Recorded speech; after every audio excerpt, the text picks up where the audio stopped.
is the Vintage RPG Podcast, your source for the best in classic and contemporary RPGs. With your hosts, Hambone and Stu.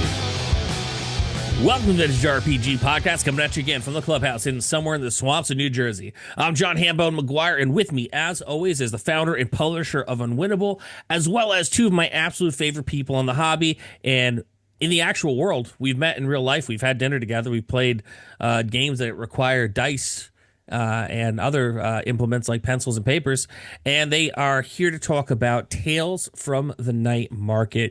It's Mausritter Month, y'all, over on Backerkit, running the entire month of November up until December 5th. So with us, graciously coming back, this is the second time we've had to record this because of technical issues, Joey Royale and Tiger Wizard. Yo!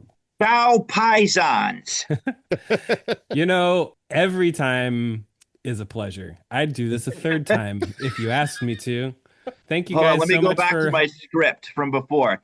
Thank You have a you, script? Hambone and Stu, for having us on the podcast. Tiger and I are excited to tell you about Tales from the Nightmarket. Yes, that is right, Joey. And also, very pleased to tell you all about our home life and the new magic cards that I'm drawing. Oh, boy. Oh, boy. Are you guys sure you want us on? No, definitely. I mean, it's so nice we had to do it twice in the same day. But listen, precipitous descent into shtick. It like we were so businesslike the first time, and now it's just all bets are off. it was as dry as a meeting that could have been an email that first time around. All right, but before we dive into this, why don't you tell our listeners a little bit about Mausritter and what Tales from the Nightmarket is? Okay, I'll start with Mausritter, and then Joey, you got to hit him with that 1-2 punch like you did last time. The Ballyhoo. Yeah, exactly. Okay, so Mausritter is a swords and whiskers role-playing game where your players take on the role of little tiny mice doing big adventures. So kind of the conceit of this game is it takes what we would probably consider mundane items or places in our world and then reimagines them as adventure locations for small mice. So you might have an adventure that takes place in a stuffed animal, or you might have an adventure that takes place in a rusted old Volkswagen Bug sitting in the junkyard. All bets, as it was previously stated, are on the table? Off? I don't know. I've heard it both ways. Both, Flip the switch whichever way you want, I guess. But I guess the real question is, what is Tales from the Nightmarket, Joey? Do tell. Elaborate, Ladies please. and gentlemen, for the next 10 minutes, everybody gets in for the price of a child. You will pay for your entire seat, but you will only use the edge. They're here, they're real, they're live on stage, risking life and limb to put a smile on your face. Freaks, mysterious creatures of legend, and anomalies on stage doing things you should never do. Come see Serpentina do her dance of death with a 14-inch freak Burmese albino python. She'll twitch it, she'll twatch it, just sit back and watch it. All here, real alive on stage for you, ladies and gentlemen. Welcome to the Nightmarket, the aftermath of a human fair, a human sideshow, a human carnival. All the scrappings and brushings away at night. The mice come out and play and have adventures and live and die by the toothpick. Did you pick that up on the fly? There's nothing written. Rolls off the top. Well, Stu, before I became this person who you're interviewing, I did have a life, briefly as it were, in the sideshow. No. In the sideshows by the seashore, Coney Island. Really? One of my bucket listings before I sold the engagement ring for a guitar and moved from Brooklyn back to southeastern Connecticut. I had the opportunity to be an outside talker, a barker to the lay people at the Coney Island Sideshow. I still had the photocopy of the paycheck, a day's work. getting them all on stage, putting my tongue on a mouse trap, sticking ice picks up my nose, eating light bulbs. That's right. Mom and dad are real proud. But that's all true. That's all real. Look at this face. Would I lie to you?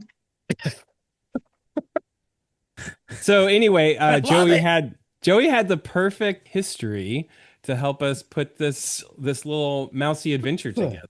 I also want to point out, so those of you that don't know, like my first entry point into the hobby was creating rap music that's sort of fantasy based. The careful listener will note everything Joey delivers does have a little bit of rhyming to it. Joey, would you? Do not fear, do not be frightened. Come inside and become enlightened. Tales from the Nightmarket, only during Mausritter Month on Backerkit. It's like a song. Like literally everything. Every time you slip into Barker version, it's like, it's like we could have smooth jazz playing behind it. It's basically a song. It's a neurological issue that I can't control. We did this the first time around and we were all impressed and we joked that, well, that was the end of the episode. But now I don't know what else I can add to this conversation. I feel like I have been thoroughly blown out of the water. Everything that I say after this is just going to disappoint. Part of me wants to try to get him to say, "Gone away form of man, come the demon, Netrigan," and just see what happens. I mean, folks, we'll react to it. You won't see it. Our eyeballs might get burned out, but you're talking to a guy that in the early days of eBay spent money he didn't have buying CDs of Bally recordings from old sideshows. I used to collect the recordings. I collected the pitch cards, which are the little postcards of the performers. I was showing Tiger the other day. One of my prized collections is a collections of giant rings. So giants, cool. Tall people used to sell rings with their names embossed on it, basically made out of pot metal. They would just melt them, put them in a mold and put their name on it. J.G. Tarver, Texas Giant, 6'8", and they'd sell those for extra money. I was really obsessed with the sideshow as a kid. I saw Todd Browning's Freaks way too early.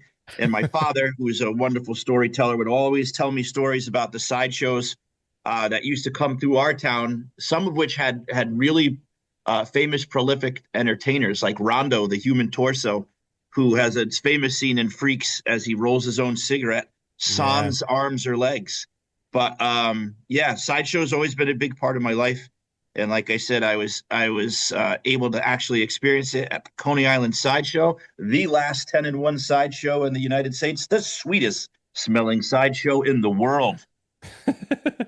and Hambone, at the time that Joey was collecting those CDs, I was actually collecting those Jack Kirby Demon comics. So I got that. I got your joke is what I'm trying to say. Is like I got your rhyming reference. Yeah. No, I do appreciate that. And it's cool because I think, visually and in the way you both tell stories, like you guys are perfectly inclined for the type of adventure that is going to happen at Tales from the Nightmarket. Now, for those who may be just kind of catching up, Mausritter Month is a kind of like a community project going on Backerkit, where a lot of different really cool creators are putting out different adventures from Mausritter, 16 of them in total. And it's similar to what they did previously with Mothership Month. Yeah. It's such a cool community vibe going on, to the point where each one of these projects has a special little meeple, right? And if you back 7 of the projects, as long as you back one physical one, you will get a collection of 16 adorable and weird-looking meeples. I think yours is the best. Now, Joey, you're doing the painting work for this zine, right? So that your little meeple is something that you painted for this adventure. Yeah, my homeboy Tiger Wizard always likes to push all of us to our limits in a positive way, and has us step out of our comfort zones, which I really appreciate. So I am not a trained visual artist. As I've mentioned before, anytime I get anything in the mail, or if we're at a con together, we're playing a game and Tiger does a sketch, I snatch it up, I frame it with my famous dollar store frame and hang it in the mozzarella mausoleum down in the basement. So I'm sitting next to this knucklehead and he is making beautiful art, usually dripping or gooey. in neon, and I was sitting next to him under the Dice Fest. We were vending together, and he was just coming up with the most amazing stuff. And we started to talk, and he's like, "Let's do something together." I'm like, "Perfect! I finally get to do a project with Tiger where he's going to do the beautiful art, and maybe I'll buy it off him." But no, he flipped the switch. He's like, "Okay, Joey, you're going to be doing the cover art." And I'm like, "Dude, I don't know how to do that." So all thumbs over here. But no, he gave me a sketch. We talked about some ideas. And then I sat down with some acrylics and some dollar store canvases and got to work. And then I sent it over to him and he puts his magic on it. And I've been really happy with the stuff that came out of it, to the extent that I now wear a beret because I'm a real artist, as artists wear berets. I think that you're maybe not tooting your own horn enough. So if you don't mind, I'll grab the saxophone and start a tootin'. Toot toot. Yep. I also have some Joey originals hanging in cheap frames in my house. He does these little small, I think they're 5x7 canvas, and they are series of persona paintings. He's got, what are the neon stepdads? Yep. Those are the intergalactic stepdads, nuked pukers. Yeah. The 7 salacious sisters, and then the I got one of the. I've got a thing for nuns, so I grabbed one of. I grabbed one of the evil nuns, and it is framed up on the wall right next to. I think it's next to something my wife got me for our anniversary. A Picasso, yeah. Yeah, it's right next to the Picasso. That's where it is. Yeah. But Joey is more talented, I think, than he even allows himself credit for. And this has just been, it's been a joy. This is not the first thing we worked on. I'm having a real hard time remembering what we've talked about on this recording and what is just me like having of nuns. You previously did Ooze Nun, which came out this summer. Yeah. So working on Ooze Nun with Joey was a lot of fun, but neither of us had any sort of very little impact on the artwork that was being created for it. Maybe that was for the better because the artwork is amazing. Amazing artwork. It's so beautiful. That thing really is a piece of art. And then me and Joey were like, let's make something together and just do it the two of us, nobody else influencing the puppet strings. It probably won't look as slick as Uznan did, but we'll do our best. And that's part of the project. Yeah. It's Mausritter. We wanted to change things up a little bit. We have our own take on gaming in the world. And what I really love about Mausritter and the doing this project is the Mausritter way, injecting ourselves into the Mausritter way. And the Mausritter way is, Tiger touched on it before, using things for something else. So we had a meeting the other day and we were talking about the sideshow tent and all right, so there's a circus tent in the middle. Tiger's like, wait a second, we're missing out on this whole Mausritter thing. So the circus tent is not an actual circus tent. It's probably a pair of pantaloons or a flipped over popcorn bucket, something that the big people would have cast aside that the mice have repurposed into something of their using. For example, a epiphany we had the other day was for Madame Buffon's Garden of Fermentation, where mice can go feast upon fermented fruit, the leftover rotten fruit from the big people that they've been scurrying away and turning into hooch. But that, of course, is based inside of a discarded game prize, a large stuffed elephant that's in a back alley, infested with mice and maggots and old fruit. Great time for the kids. Smells bring great. The whole family. Yeah, smells great. Horse flies all over the place. So, and I'm joking, I'm saying this out loud, but this is really how we come up with the projects. All right, there's a dirty old stuffed elephant in the back. It's stuffed with old melons from some fruit stand during the day. And of course, the larvae go from that. So you have somebody training an army of, baby horse flies. And then you got, worms and rats sneaking in. And of course, somebody kidnapped Madame Buffon, one of the revered fortune tellers of the carnival. She's the meeple, right? Yes, she is the meeple. Yes.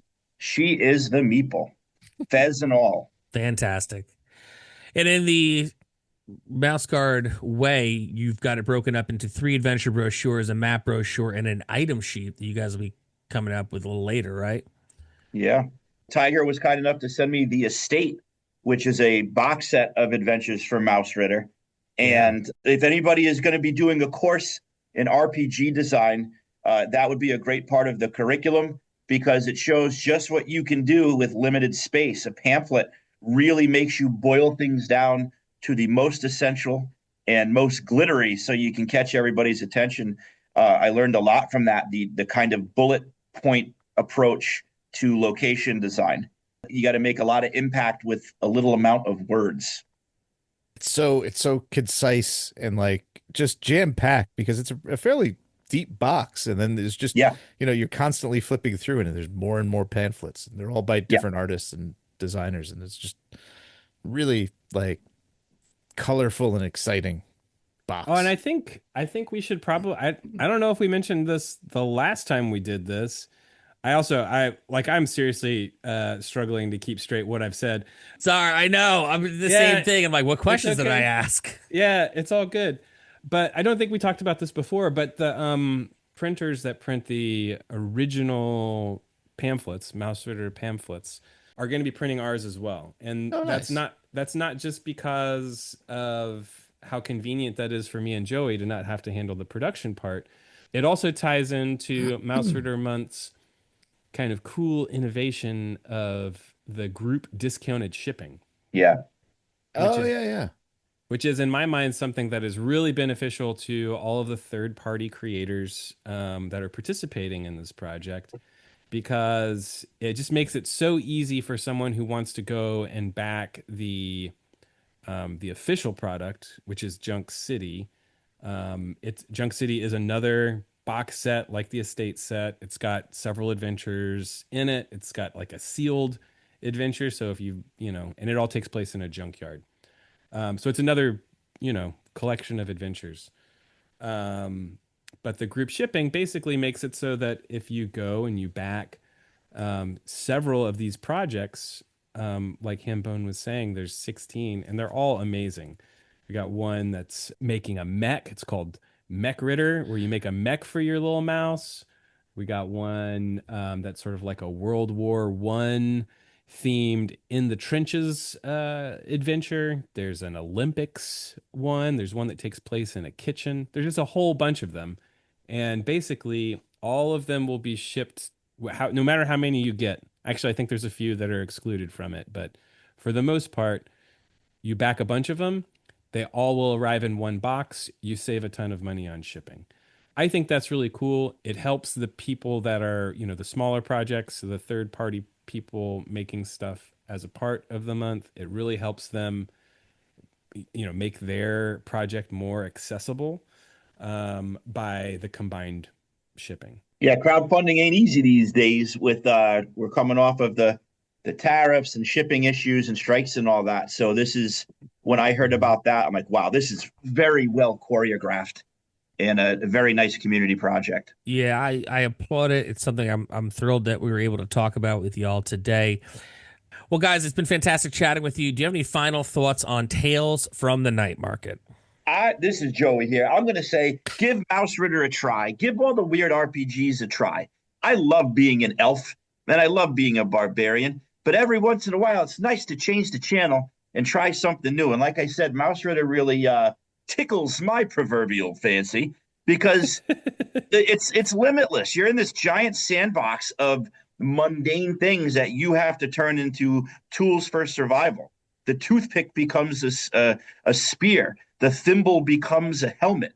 The backseat of your car becomes at least my wife's car becomes a treacherous battle zone of Happy Meals and Starbucks cups and God knows whatever else the kids are leaving all over the place. Imagine being a mouse back there. Oh boy, sign me up. Well, this is amazing, folks. This is fully funded, so if you back it, you can be sure you're going to get it. And if you are fans of The Great Mouse Detective, Rescuers Down Under, or Rescuers Secrets in general, of NIMH. Secrets of Nim. Yeah. If you like Chip and Dale's Rescue Rangers and things of that nature, you're going to love Mausritter, and you are going to especially love Tales from the Nightmarket.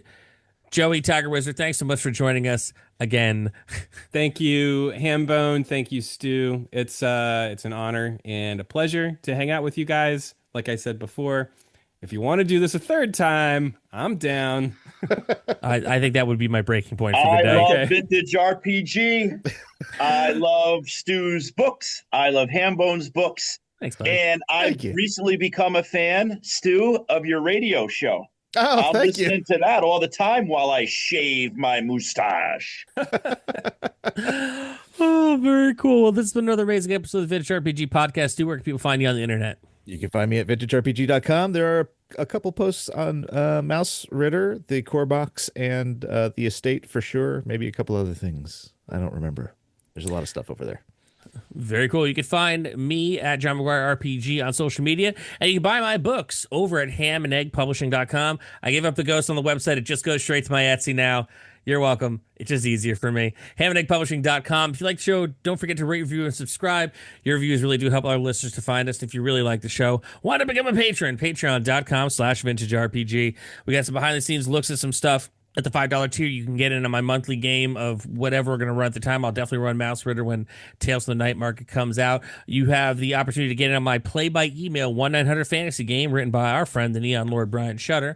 At the $10 tier, we have Stu's legendary West Marches campaign, Deadly as the Day is Long, going on for 3 years. I think everyone died, maybe. You can also jump in on Stu's watch log on Monday nights for Millennium. And we got a killer Discord community we'd love for you to be a part of. Patreon.com/vintagerpg. So for Stu Horvath, I'm John Hambone McGuire. May the dice always roll in your favor.